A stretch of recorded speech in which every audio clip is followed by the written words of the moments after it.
Marcher avec Dieu, 8. Mes décisions et la volonté de Dieu. En tant que personnes appelées par Dieu à marcher avec lui, l'un des fardeaux constants que nous portons dans nos cœurs est l'incertitude entre nos propres décisions et la volonté de Dieu.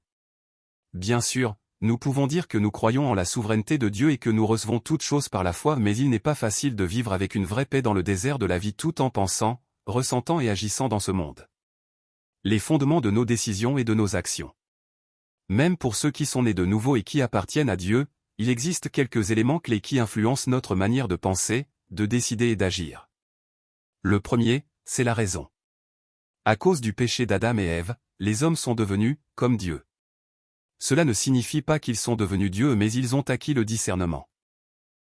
En grandissant, notre capacité de raisonner se développe naturellement et nous commençons à établir nos propres critères de jugement et de prise de décision. Certains de ces critères sont partagés par d'autres, mais beaucoup ne le sont pas. Certaines de nos pensées sont approuvées par d'autres, d'autres non. Même en ce qui concerne la parole et la volonté de Dieu, la raison humaine tend à accepter ce qui lui convient et à résister à ce qui ne lui convient pas. C'est la nature de la raison humaine déchue. Ce n'est que lorsque la grâce de Dieu nous atteint que nous pouvons comme Nicodème déposer notre logique et notre raisonnement, et écouter les paroles de Jésus. Le deuxième, c'est notre pensée personnelle. Si la raison est plutôt objective, la pensée est beaucoup plus subjective. Nous pensons souvent d'une certaine manière simplement parce que nous voulons que ce soit ainsi. Nous espérons que les choses se déroulent selon nos attentes. Prenons l'exemple de Naaman, le chef de l'armée d'Aram. Lorsqu'il se rendit auprès du prophète Élisée pour être guéri de sa lèpre, Élisée ne sortit même pas pour le voir. Il lui envoya un message disant « Va te laver 7 fois dans le Jourdain, ta chair redeviendra saine, et tu seras purifié. » Naaman fut irrité et dit « Je me disais, il sortira sûrement vers moi, se tiendra là, invoquera le nom de l'Éternel, son Dieu, passera sa main sur l'endroit malade, et me guérira de ma lèpre. » Il avait son propre scénario sur la manière dont les choses devaient se passer. Et nous sommes pareils. Chacun de nous a ses propres pensées. Mais ces pensées peuvent souvent contrôler nos prières et même nous empêcher de recevoir la parole de Dieu telle qu'elle est. Le troisième, c'est notre expérience. Chacun vit dans des environnements différents, à des époques différentes, et avec des expériences personnelles variées. Qu'elles soient bonnes ou mauvaises, nous sommes tous façonnés par ce que nous avons vécu. Lorsque les Israélites traversèrent la mer Rouge avec Moïse, ils n'avaient rien à faire à simplement suivre et regarder Dieu ouvrir la mer toute la nuit. Mais quand la génération suivante, ceux qui avaient moins de 20 ans à l'époque et ceux qui étaient nés dans le désert traversa le Jourdain, les eaux ne se sont ouvertes qu'après que les prêtres aient mis les pieds dans l'eau avec l'arche. Cela signifie qu'ils devaient obéir d'une manière complètement différente de celle de leurs parents. Les hommes ont tendance à répéter ce qui a fonctionné auparavant et à éviter ce qui les a blessés dans le passé. Mais parfois, une expérience positive peut conduire à l'échec, et une expérience douloureuse peut produire un bien inattendu. Le quatrième, c'est notre tradition. Beaucoup de personnes ne savent même pas expliquer pourquoi elles vivent de telle ou telle manière. Leur réponse est souvent « C'est comme ça qu'on a toujours fait ». Il y a des traditions nationales, des coutumes régionales, et même des traditions familiales. Cette mentalité dit « Nous faisons ainsi parce que cela a toujours été ainsi ». Peu importe si c'est logique ou raisonnable, ce qui compte souvent, c'est la peur de ce qui pourrait arriver si on ne respecte pas la tradition. Les chefs religieux du temps de Jésus et les pharisiens étaient prisonniers de la tradition. Ils l'utilisaient même comme une arme pour accuser Jésus. Et Jésus a fini par dire à leur sujet « Vous annulez ainsi la parole de Dieu au profit de votre tradition. » Ces 4 choses, la raison, la pensée, l'expérience et la tradition, font toute partie de la vie. Elles ne sont pas mauvaises en elles-mêmes. Mais la raison, bien qu'elle soit nécessaire, devient dangereuse lorsqu'on s'y appuie trop. La raison humaine est limitée car nous sommes déchus. Nous ne pouvons pas tout évaluer uniquement par la logique. Les pensées sont importantes, mais les pensées fondées sur les émotions peuvent facilement nous égarer et ne peuvent être la base de nos décisions. L'expérience est précieuse, mais si nous devenons dépendants de l'expérience, nous finissons par tout interpréter à travers notre passé et c'est dangereux. La tradition peut être bénéfique, mais lorsqu'elle devient un fardeau, elle finit par devenir notre maître. Ainsi, peu importe ce qui guide votre prise de décision, ne devenez jamais un « iste ». Ne laissez jamais aucune de ces choses dominer votre vie. La norme la plus importante, la parole de Dieu. Et maintenant, la 5e et la plus importante norme pour penser et décider dans la vie d'un croyant né de nouveau, c'est la parole de Dieu. Tous les éléments précédents, la raison, les pensées, l'expérience et la tradition peuvent parfois être utiles. Mais chaque fois qu'ils entrent en conflit avec la parole de Dieu, nous devons laisser la parole être notre norme. Même si la parole semble contredire notre logique, nos pensées, nos expériences ou nos traditions, la parole seule doit être notre fondement. Nous voyons cela très clairement à travers l'histoire de Pierre dans les Écritures. Pierre rencontra Jésus pour la première fois grâce au témoignage de son frère André. Comme la plupart des Juifs de son époque, il attendait le Messie. Lorsque Jésus le rencontra, il lui donna un nouveau nom et il ne serait plus Simon, mais Pierre. Et pourtant, pour une raison ou une autre, Pierre s'éloigna de Jésus. Il est probable que Jésus ne correspondait pas à l'image qu'il se faisait d'un Messie politique ou militaire. Mais Jésus revint le chercher. Et la scène est décrite ainsi. Un jour, Jésus se trouvait au bord du lac de Génézareth. La foule se pressait autour de lui pour écouter la parole de Dieu. Il vit au bord du lac 2 barques, d'où les pêcheurs étaient descendus pour laver leurs filets. Il monta dans l'une de ces barques, qui appartenait à Simon, et lui demanda de s'éloigner un peu du rivage. Puis il s'assit, et de la barque, il enseignait la foule. Lorsqu'il eut fini de parler, il dit à Simon, « Avance en pleine eau, et jetez vos filets pour pêcher. » Simon lui répondit, « Maître, nous avons travaillé toute la nuit sans rien prendre, mais sur ta parole, je jetterai le filet. » L'ayant jeté, ils prirent une grande quantité de poissons, et leur filet se rompait. Ils firent signe à leurs compagnons qui étaient dans l'autre barque de venir les aider. Ils vinrent et remplirent les 2 barques, au point qu'elles enfonçaient. Quand il vit cela, Simon-Pierre tomba aux genoux de Jésus, et dit, « Seigneur, retire-toi de moi, car je suis un homme pécheur. » Pierre avait vécu toute sa vie en tant que pécheur. Il était déjà marié, il était donc probablement plus âgé que Jésus. Et pourtant, nous le voyons maintenant à genoux devant Jésus. Sous tous les angles. Que ce soit par la logique, par l'expérience ou par la tradition, cette situation n'a aucun sens.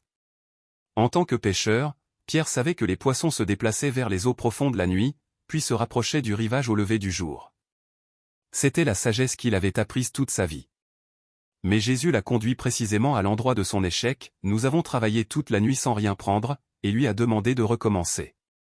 Si Pierre n'avait pas déjà quitté Jésus une première fois, il aurait peut-être résisté à cet ordre, en s'appuyant sur la raison ou sur l'expérience.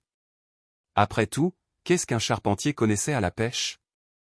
Mais au lieu de cela, Pierre a répondu par ces paroles. « Mais sur ta parole, je jetterai le filet. » C'est la même confession à laquelle nous devons parvenir. Même si tout ce que j'ai vécu, tout ce que j'ai appris me dit que cela n'a pas de sens, si toi, tu le dis, je le ferai. Jésus, qui est pleinement Dieu, est venu sur cette terre et a vécu dans une obéissance totale à la parole de Dieu. Il n'est pas venu selon sa propre volonté, mais il a été envoyé par le Père. Rempli de l'Esprit, Jésus ne disait que ce que le Père lui donnait. Il disait, « Je ne peux rien faire de moi-même. » Il n'a vraiment rien fait en dehors du Père.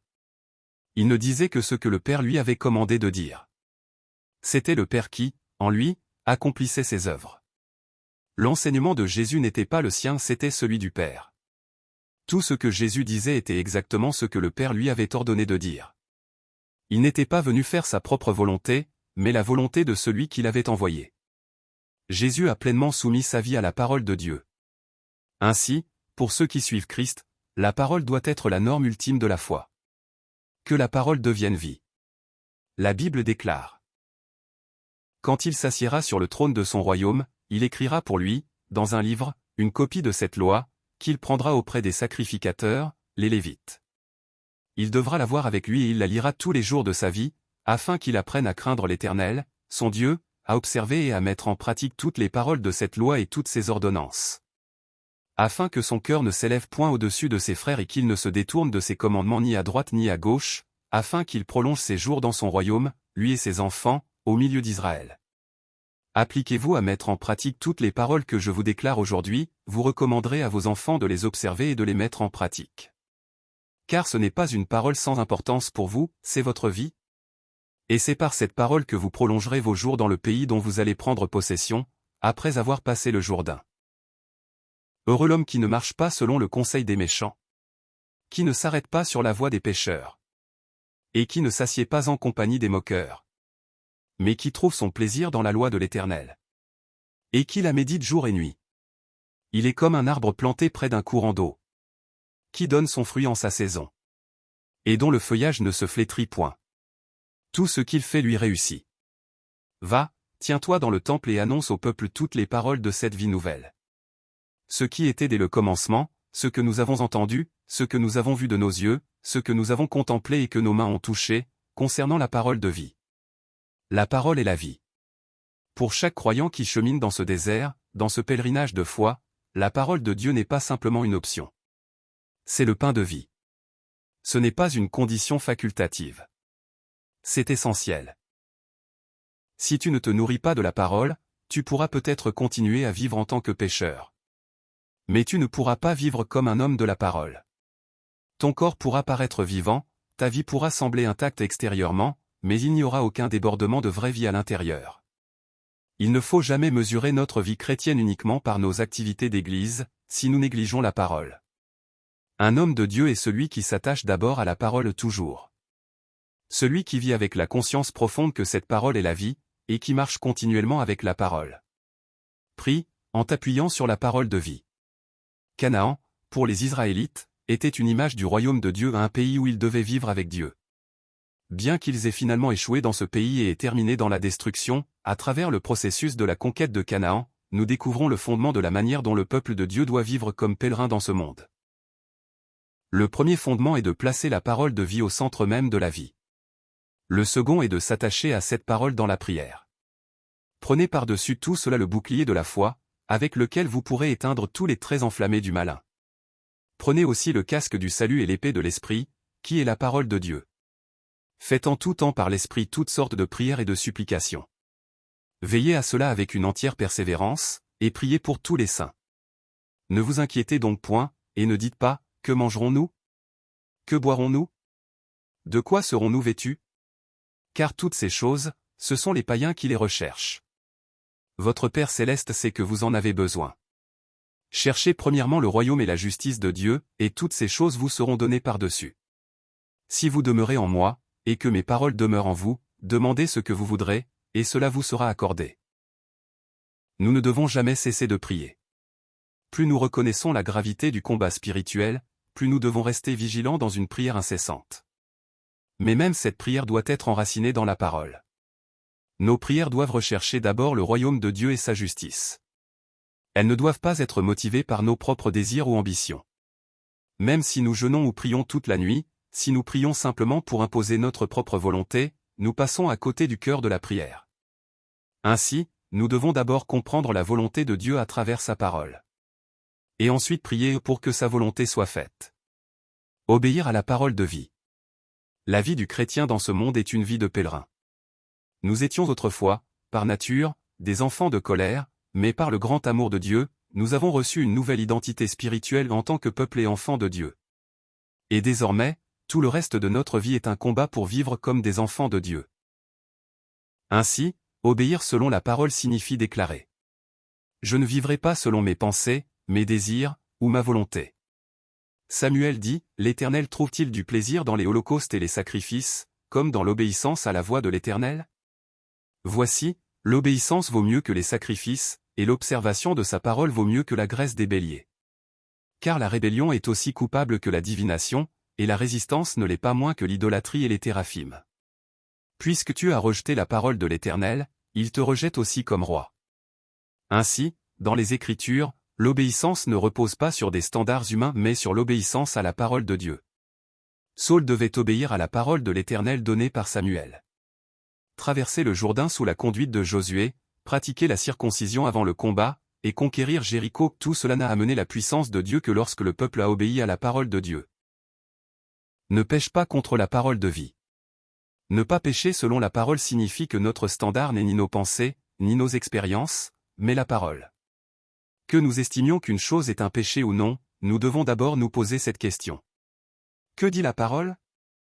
Même si nous vivons d'une manière moralement droite, notre standard doit toujours être l'Écriture. Peu importe à quel point je pense avoir raison, si la parole dit que ce n'est pas juste, alors ce n'est pas juste. Et même si je ressens que c'est mal, si la parole dit que c'est bon, alors c'est bon. Le péché d'Acan pendant la conquête de Canaan n'est pas seulement l'erreur d'un homme, c'est le reflet de nous tous. Lorsque les Israélites conquirent Jéricho, Dieu avait clairement ordonné. La ville sera consacrée à l'Éternel, elle et tout ce qui s'y trouve. Seulement, gardez-vous bien de ce qui sera dévoué par interdit. De peur qu'en prenant de ce qui sera dévoué, vous ne mettiez le camp d'Israël sous anathème et que vous ne le troubliez. Tout l'argent, tout l'or et tous les objets d'airain et de fer seront consacrés à l'Éternel, ils entreront dans le trésor de l'Éternel. Mais lorsqu'il s'agit d'Aï, Dieu dit: Ne crains point, et ne t'effraie point. Prends avec toi tous les gens de guerre, lève-toi, monte contre Aï. Vois, j'ai livré entre tes mains le roi d'Aï, son peuple, sa ville et son pays. Tu feras à Aï et à son roi comme tu as fait à Jéricho et à son roi. Seulement, vous garderez pour vous le butin et le bétail. Si nous ne restons pas éveillés à la parole de Dieu, nous finirons par faire de nos propres pensées la norme de notre vie. C'est pourquoi nous devons renoncer à nous-mêmes chaque jour, par la parole de Dieu. Avance par la foi. Maintenant, si tu t'attaches à la parole de vie, si tu pries selon cette parole, si tu marches dans l'obéissance, sans péché, alors avance simplement.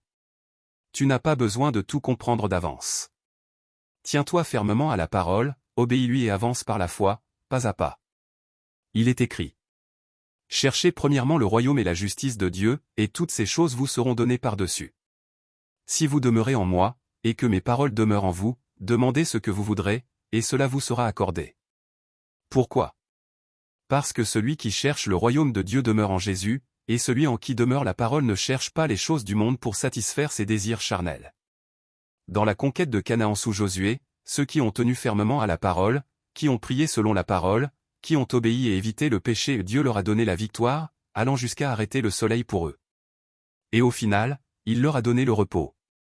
De la même manière, la volonté de Dieu n'est pas quelque chose que nous suivons uniquement lorsque nous comprenons tout. C'est quelque chose à quoi nous nous attachons comme à la vie elle-même et que nous obéissons par la foi. Comme Caleb, nous devons tenir fermement à la parole et avancer par la foi. Nous devons faire nos délices en l'Éternel, remettre notre voie entre ses mains et marcher devant lui. Nous devons demeurer dans la foi et faire une entière confiance à Dieu. Marcher avec Dieu, cela continue.